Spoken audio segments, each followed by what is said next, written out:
107.5 WBLS, your number one source for R&B. What is the story of Loose Ends? How did it all come about? Loose Ends came together through Steve Nickel trying to put a make on my friend, one of my girlfriends who's very pretty, Debbie. We're at a party, he was trying to chat her up. Is that right? I do this, and I just left the Royal College of Music, and I'd like to take you out. And then he said, I write songs, and I said, I'll write a song with you. And it really happened just like that. Just like that. We met Carl when we were looking for a bass player because lots of people turned up that really pretty basses they couldn't play. Mm-hmm. But he could play. Right. He could really play. He could really play. Right? So then one time there was like 11 people in Loose Ends. Mm-hmm. Yes. Right? Yeah, there was like 11 people because we were going to do a live thing.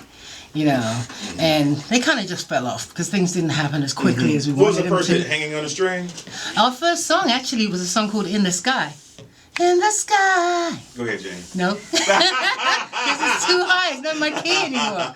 I don't even know how to sing that high. Well, when was Hanging on a String a big hit for you?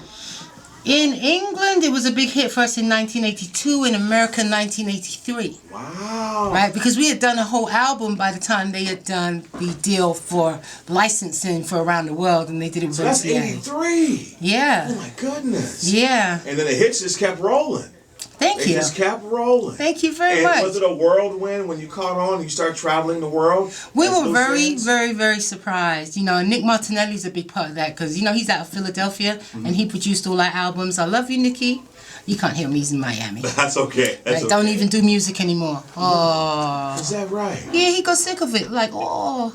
And how many times did you guys, I mean, you toured for how many years? I mean, you just kept going. You're not going to believe me. We did one tour with Mr. Freddie Jackson. I love you, Freddie, if you're out there. Did you? Right, one tour with Mr. Freddie Jackson, and we never did New York proper. So this is my first time doing New York proper. Really? We did Westbury. Really? Yeah. But you never did Manhattan? No. Loose Ends never? We did the red, was it the Red Parrot? When he used to be there, and you know, we did the Blue Note, we did track date stuff, but live, first time tonight. Ever. I hope you come in tonight, people. What made you decide to get the band back together and get back out there again? Because the music had lasted longer than we ever thought. Ain't that something? Ever. I mean, we had our 30-year anniversary last year.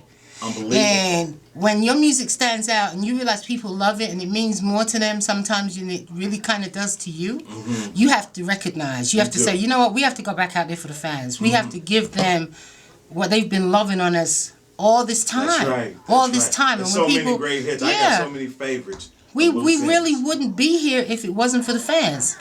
Really. Well, I'm glad you recognize that. Thank you. And I'm glad that you're here. And I want to thank you too. And WBLS, I heard you've been playing us all this time. Since 1983. Hello. I mean, we never stopped.